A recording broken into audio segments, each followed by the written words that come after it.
The Wellesley Science and Technology Exposition is well underway here at Wellesley High School.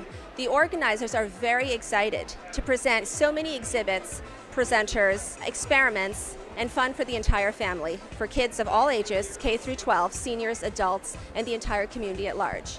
Today is all about STEM, science, technology, engineering, and math. How to make these subjects fun, engaging, and worthwhile for students as they go through school and enter careers. We've brought with us today a bunch of meteorites, a Segway, R2-D2, and also a bunch of information just about general astronomy and other science. So tell us about your cool meteor that hit Russia. So we have with us a piece of the meteorite that hit Russia last February outside of a town called Chelyabinsk. It's a very small, stony asteroid, but it's still very, very popular with all the visitors because it's so popular and everybody's seen it. Excellent. So what do you think of the expo so far? I think it's really great. I've seen a ton of people around. I've actually seen a few people I know who don't even live in Wellesley. So there's a lot of people here. How many people do you estimate came up to your exhibit today? I'd say easily 1,500 people or more have visited our booth, but that's a low estimate.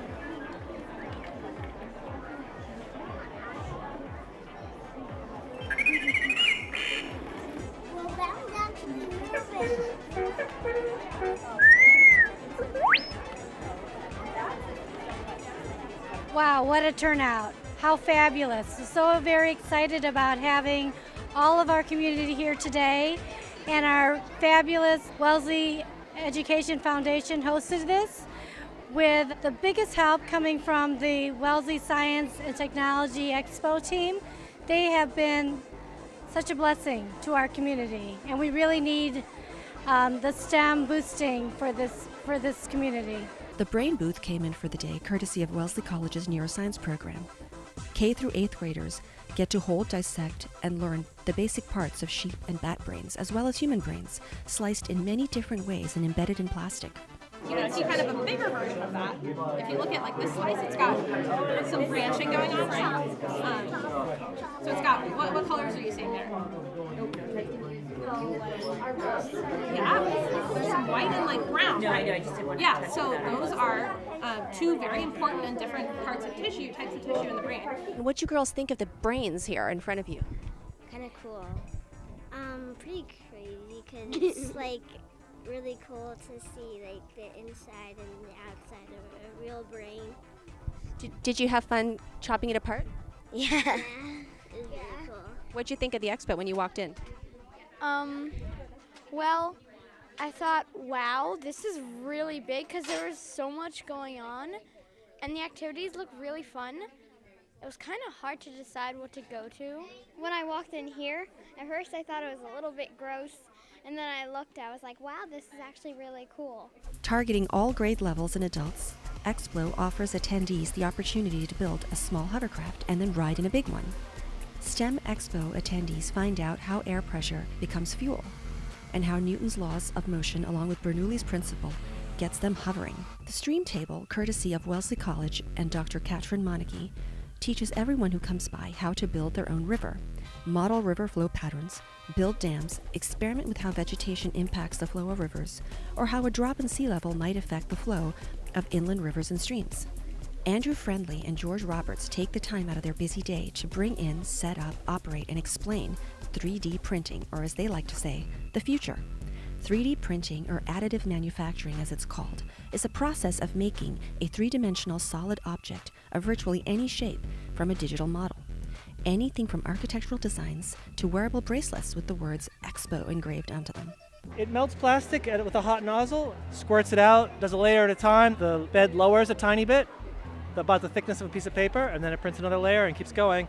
And eventually you can get almost anything. This is the printer cartridge. And over here we have hardy 5th grader Catherine Friendly.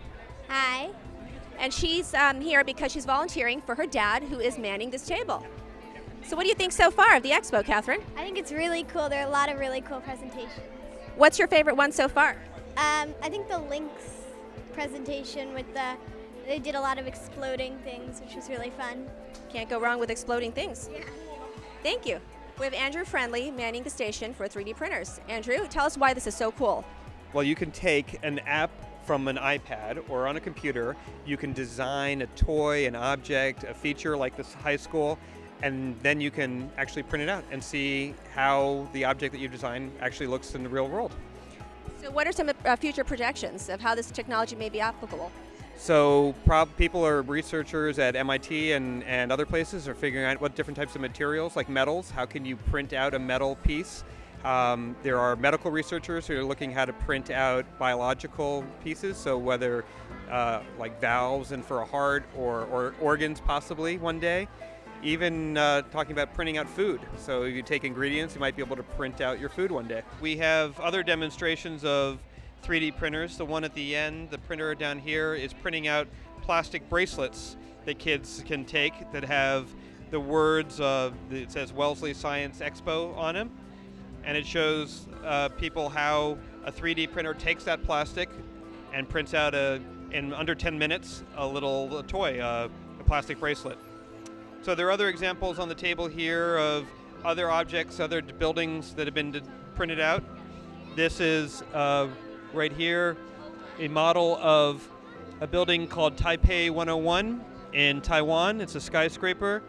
Here's the model on the iPad that you can manipulate, change around, and here's a printed out mini version of it as well.